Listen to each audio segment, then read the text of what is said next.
Good morning. இந்த வீடியோவில் வந்து நம்ம கிராஃப் தியரி கிளாஸில் வந்து ட்ரீஸ் சாப்டரில் உள்ளதை தான் வந்து கண்டினியூ பண்ண போகிறோம். ஸோ இன்றைக்கி நம்ம பார்க்கக்கூடிய டெஃபனிஷன் என்னது அப்படின்னா வந்து மெட்ரிக் அப்படிங்கிற இந்த டெஃபனிஷனை தான் வந்து நம்ம பார்க்க போகிறோம். ஸோ ஆல்ரெடி மெட்ரிக்னால் என்ன அப்படிங்கிறத வந்து நீங்கள் ரியல் அனாலிசிஸ்லேயே வந்து படிச்சிருப்பீங்க. ஸோ மெட்ரிக் அப்படிங்கிறது வந்து இந்த 3 கண்டிஷன்ஸை வந்து சாட்டிஸ்ஃபை பண்ணணும். ஃபஸ்ட்டு கண்டிஷன் வந்து நான் நெகட்டிவிட்டிக்கு, அதாவது f of x, y greater than or equal to 0 and f of x, y equal to 0 if and only if x is equal to y. இதுதான் வந்து மொதல் கண்டிஷன். ரெண்டாவது கண்டிஷன் வந்து symmetry, f of x, y equal to f of y, xங்கிறது வந்து. மூணாவது condition வந்து triangle inequality, அதாவது f of x, y less than or equal to f of x, z plus f of z, y. இந்த 3 கண்டிஷனையும் வந்து satisfy பண்ணுறது தான் வந்து நம்ம என்னென்னு சொல்லுவோம்னா வந்து மெட்ரிக் அப்படின்ட்டு சொல்லுவோம். ஸோ இதையே வந்து கிராஃப் தியரி கான்செப்டில் அப்ரோச்சில் பார்த்தோம் அப்படின்னா the distance between the two vertices எடுத்துக்கிடுவோம். டிஸ்டன்ஸ்னால் நம்ம என்ன அப்படிங்கிறத வந்து நம்ம போன வீடியோலேயே பார்த்துட்டோம். அப்போது distance between the any two vertices D of V I, V J இதை வந்து நம்ம கன்சிடர் பண்ணுறோம். So length of the shortest since d of vi vj is the distance d of vi vj between the two vertices of a connected graph satisfies 1 and 2 is immediately evident. அதாவது கண்டிப்பாக வந்து d of vi, vj வந்து greater than or equal to 0 தான். அது வந்து நமக்கு தெரியும். ஓகேவா?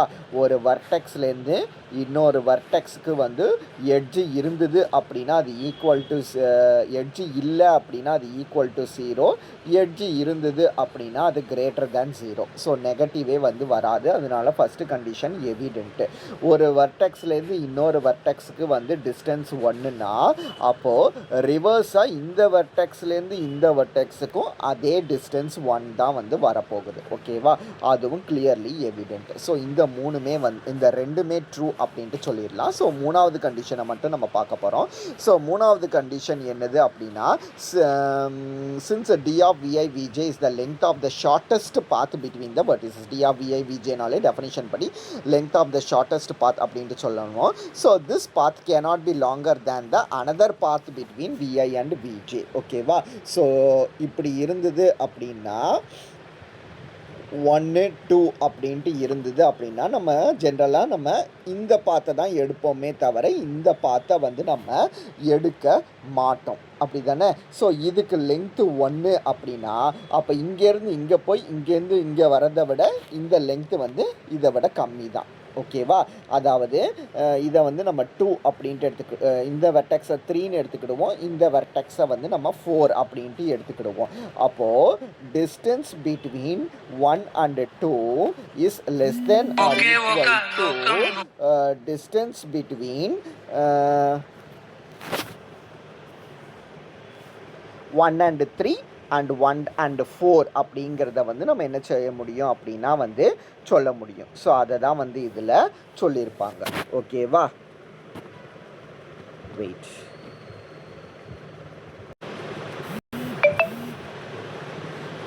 ஸோ டிஸ்டன்ஸ் அதுதான் வந்து distance between 1 and 2 less than or equal to distance between 1 and 3 plus distance between 3 and 4 அப்படிங்கிறத வந்து சொல்ல முடியும். நம்ம டிஸ்டன்ஸுங்கிறதே length of the shortest path அப்படின்ட்டு எடுக்கிறதுனால கண்டிப்பாக இந்த ட்ரையாங்கிள் இன்இக்வாலிட்டியும் வந்து ட்ரூவாக தான் வந்து இருக்கும்.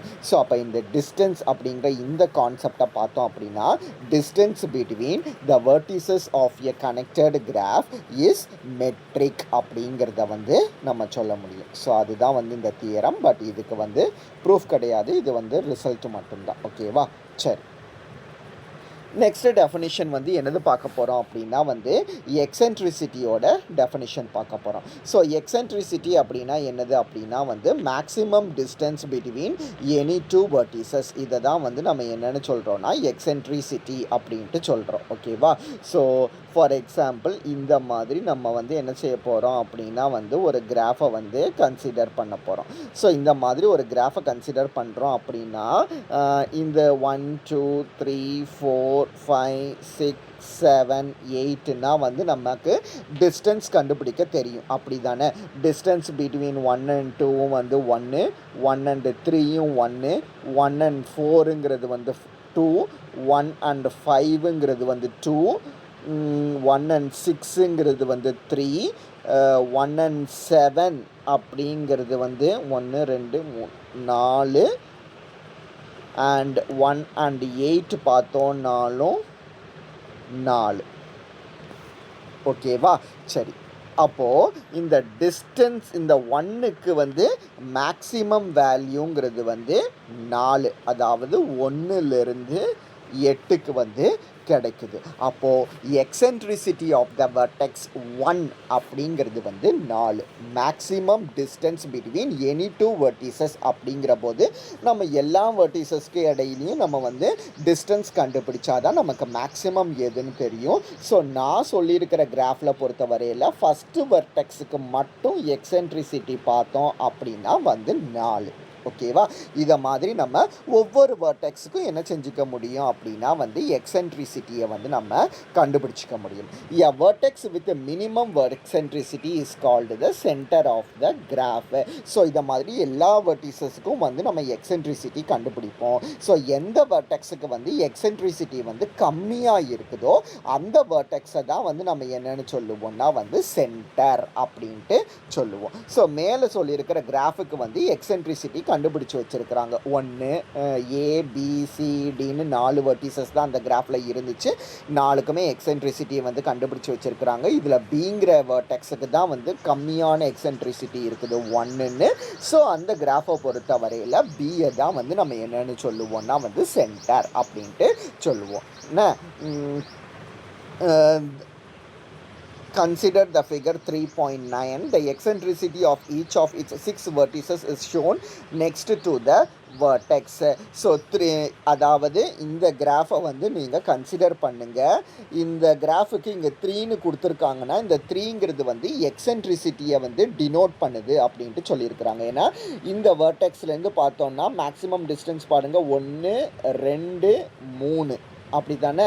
அதை மாதிரி இந்த வெர்டெக்ஸுக்கு பார்த்திங்கன்னாலும் 1 2 3 அப்படி தானே? இந்த வெர்டெக்ஸுக்கு பார்த்திங்க அப்படின்னா மேக்ஸிமம் டிஸ்டன்ஸ் வந்து 1 2 அப்படி தானே? ஸோ இதை மாதிரி ஒவ்வொரு வெர்டெக்ஸோட எக்ஸென்ட்ரிசிட்டியை தான் அது பக்கத்தில் வந்து டினோட் பண்ணியிருக்காங்க. இந்த கிராஃபில் பார்த்திங்க அப்படின்னா வந்து இந்த ரெண்டுக்குமே வந்து சேம் எக்ஸென்ட்ரிசிட்டி இருக்குதா? ஸோ மினிமம் எக்ஸென்ட்ரிசிட்டிங்கிறது வந்து 2 வெர்டெக்ஸுக்கு வந்து அப்பியர் ஆகுது. நம்ம மினிமம் எக்ஸென்ட்ரிசிட்டியை தான் வந்து சென்டர்னு சொல்லுவோம். அப்போ இந்த கிராஃபை பொறுத்த வரையில் நமக்கு இந்த 2 வெர்டிசஸையுமே வந்து நம்ம சென்டர் அப்படின்ட்டு சொல்லலாம். ஸோ எக்ஸென்ட்ரிசிட்டியை வச்சுக்கிட்டு சென்டர் வந்து இந்த மாதிரி தான் வந்து டிஃபைன் ஆகும். ஓகேவா? ஸோ அப்போ இதுலேருந்து நமக்கு கிடைக்கக்கூடிய ரிசல்ட் என்னது அப்படின்னா எந்த ட்ரீயை எடுத்தாலும் அதுக்கு வந்து ஐதர் 1 அல்லது 2 தான் வந்து சென்டராக இருக்கும் அப்படிங்கிறது. இதுக்கும் ரிசல்ட் வந்து நம்ம போன வீடியோலேயே வந்து சொல்லியிருந்தோம். ஓகேவா? ஸோ ப்ரூஃப் என்னது அப்படின்னா மேக்ஸிமம் டிஸ்டன்ஸு வந்து ஒரு கிராஃபில் வந்து எப்போ கிடைக்கும்னா ஒரு 2 எண்டு வெர்டிசஸுக்கு இடையில தான் வந்து கண்டிப்பாக மேக்ஸிமம் டிஸ்டன்ஸ் வந்துங்கிறது வந்து கிடைக்கும். ஓகேவா? ஸோ இந்த கிராஃபில் எனக்கு மேக்ஸிமம் டிஸ்டன்ஸ் அப்படிங்கிறது இதுக்கும் இடையில தான் எக்ஸிஸ்ட் ஆகும், அல்லது இதுக்கும் இடையில எக்ஸிஸ்ட் ஆகுமே தவிர இதுக்கும் இடையில மேக்ஸிமம் டிஸ்டன்ஸ் அப்படிங்கிறது வந்து கிடைக்காது. So maximum distance between any two vertex occurs only when B is the pendant vertex. So pendant vertex-ஆக இருக்கிற கேஸில் மட்டும்தான் வந்து நமக்கு மேக்ஸிமம் டிஸ்டன்ஸ் கிடைக்கும். ஓகேவா? சரி, ஸோ நம்ம எந்த ட்ரீயை எடுத்தாலும் பெண்டன்ட் வெர்டெக்ஸ் நமக்கு இருக்குது அப்படிங்கிறது தெரியும். அப்போ நம்ம ஃபஸ்ட்டு என்ன செய்யணும் அப்படின்னா delete all pendant vertex. So எல்லா பெண்டன்ட் வெர்டெக்ஸையும் delete பண்ணி நம்ம என்ன செய்யணும் அப்படின்னா வந்து ஒரு சப்கிராஃப் வரையணும். ஓகேவா? சரி, சப்கிராஃப் வரைஞ்சிட்டு அகைன் அதில் உள்ள இந்த அந்த சப்கிராஃபில் உள்ள பெண்டன்ட் வெர்டிசஸையும் மறுபடியும் ரிமூவ் பண்ணி இன்னொரு சப்கிராஃப் வந்து வரையணும். ஸோ இந்த மாதிரி நம்ம வந்து ப்ரொசீட் பண்ணிக்கிட்டே போவோம். ஸோ ப்ரொசீட் பண்ணிக்கிட்டே போனோன்னா நமக்கு கடைசியாக கிடைக்கக்கூடிய கிராஃபில் வந்து ஒன்று இந்த மாதிரி ஒரு சப்கிராஃப் எக்ஸிஸ்ட் ஆகும், இல்லை இந்த மாதிரி ஒரு சப்கிராஃப் வந்து எக்ஸிஸ்ட் ஆகும். ஸோ இதுக்கு வந்து சென்டர் 2, இதுக்கு வந்து சென்டர் வந்து 1. அப்போ நமக்கு எந்த ட்ரீயை எடுத்தாலும் ஐதர் சென்டர் வந்து 1 அல்லது 2 அப்படிங்கிறத வந்து சொல்லிடலாம். ஓகேவா? ஸோ அதுதான் வந்து உங்களுக்கு இங்கிலீஷில் இங்கே ப்ரூஃபாக வந்து நமக்கு கொடுத்துருப்பாங்க. ஓகேவா? சரி. ஸோ அதுலேருந்து நமக்கு கரலரி என்னது கிடைக்கும் அப்படின்னா, we see that if a tree T has 2 centers, the centers must be adjacent. எந்த ட்ரீக்காவது 2ங்கிறது வந்து சென்டராக இருந்ததுன்னா அந்த சென்டர்ஸ் வந்து கண்டிப்பாக அட்ஜசன்ட் வெர்டிசஸாக தான் வந்து இருக்குமே தவிர நான் அட்ஜசன்ட் வெர்டிசஸாக வந்து இருக்காது அப்படிங்கிறது தான் அந்த கரலரி. ஓகேவா? சரி. ஸோ நெக்ஸ்ட்டு நான் டேரெக்டாக இந்த ரேடியஸ் அண்ட் டயமீட்டரோட டெஃபினிஷனை வந்து சொல்கிறேன். If a tree has centre does it have radius. ஒரு ட்ரீக்கு வந்து சென்டர் இருந்ததுன்னா அப்போ அதுக்கு வந்து ரேடியஸ் இருக்குமா அப்படிங்கிறது வந்து ஒரு கொஸ்டினாக இருக்குது. Eccentricity of a centre in a tree is defined as radius. நம்ம ஆல் வெர்டிசஸுக்கும் எக்ஸென்ட்ரிசிட்டி வந்து கண்டுபிடிப்போம் அப்படிங்கிறது வந்து தெரியும். எல்லா வெர்டிசஸுக்கும் எக்ஸென்ட்ரிசிட்டி கண்டுபிடிக்கணும் அப்படிங்கிறது வந்து தெரியும். நம்ம ஒரு ட்ரீக்கு வந்து சென்டர் என்ன அப்படிங்கிறத வந்து கண்டுபிடிப்போம் அப்படின்னும் தெரியும். இந்த சென்டருங்கிறதே வந்து ஒரு வேர்டெக்ஸ் தான். அப்போது இந்த வேர்டெக்ஸோட எக்ஸென்ட்ரிசிட்டி என்னவோ அதை தான் வந்து நம்ம என்னன்னு சொல்லுவோம்னா வந்து ரேடியஸ் அப்படின்ட்டு சொல்லுவோம். அப்போ ஷார்ட்டாக சொல்லணும்னா சென்டரோட எக்ஸென்ட்ரிசிட்டி தான் ரேடியஸ். ஓகேவா? The eccentricity of the centre is defined as the radius of a tree. The diameter of a tree on the other hand is defined as the length of the longest path. So அதை மாதிரி diameter அப்படின்னா வந்து என்னது அப்படின்னா it is nothing but the length of longest walk. Length of the longest பாத்தை தான் வந்து நம்ம என்னென்னு சொல்லுவோம்னா வந்து டயமீட்டர் அப்படின்ட்டு சொல்லுவோம். ஓகேவா? சரி. ஸோ இதுதான் வந்து ரேடியஸ் அண்ட் டயமீட்டருக்கு உண்டான டெஃபனிஷன். ஸோ இங்கே வந்து எக்ஸாம்பிள் இந்த எக்ஸாம்பிள் கொடுத்துருக்காங்களா, இதுக்கு தான் கீழே வந்து நமக்கு ரேடியஸ் என்ன டயமீட்டர் என்ன அப்படிங்கிறது எல்லாத்தையுமே வந்து நமக்கு சொல்லியிருக்கிறாங்க. ஸோ நீங்கள் வந்து என்ன செஞ்சுக்கலாம் அப்படின்னா கீழே வந்து அது ட்ரூவாக இருக்குதா அப்படிங்கிறத வந்து பார்த்துக்கலாம். ஓகேவா? சரி. ஸோ அப்போ இன்றைக்கி கிளாஸில் நம்ம என்னெல்லாம் பார்த்துருக்கோன்னா மெட்ரிக்கோட டெஃபனிஷன் வந்து என்ன அப்படிங்கிறத வந்து பார்த்துருந்தோம். ஸோ அதுக்கப்புறம் எக்ஸென்ட்ரிசிட்டினா என்ன அப்படிங்கிறது பார்த்துருந்தோம். அப்புறம் every tree has either centre 1 அல்லது 2ன்னு பார்த்துருக்குறோமா. இது வந்து இம்பார்ட்டண்ட்டான 5 மார்க் கொஸ்டின். ஓகேவா? அதனால் இது நல்லா படிச்சுக்கோங்க. Every tree has either 1 or 2 சென்டருங்கிறது இம்பார்ட்டண்ட்டான கொஸ்டின். அதுக்கு ப்ரூஃப் வந்து கீழேயே வந்து கொடுத்துருக்குறாங்க. ஓகேவா? ப்ரூஃபோட கான்செப்ட் ஈஸி, பட் இங்கிலீஷில் வந்து வேர்ட்ஸாக எழுதுகிற மாதிரி இருக்கும். நெக்ஸ்ட்டு வந்து ரேடியஸ்னால் என்ன, டயமீட்டர்னால் என்னன்னு நம்ம படிச்சிருக்கிறோம். ஸோ இது ஃபிகர் 3.10ங்கிறது மேலே இருக்குது. அதுக்கு வந்து ரேடியஸும் டயமீட்டரும் கண்டுபிடிச்சிருக்கிறாங்க. நீங்களும் செக் பண்ணிக்கோங்க. ஓகேவா? ஸோ இது வரைக்கும் இன்றைக்கி வீடியோவில் பாருங்கள். ஸ்பேனிங் ட்ரீ அப்படிங்கிற அடுத்த செக்ஷனை வந்து நம்ம நெக்ஸ்ட் வீடியோவில் வந்து கண்டினியூ பண்ணலாம்.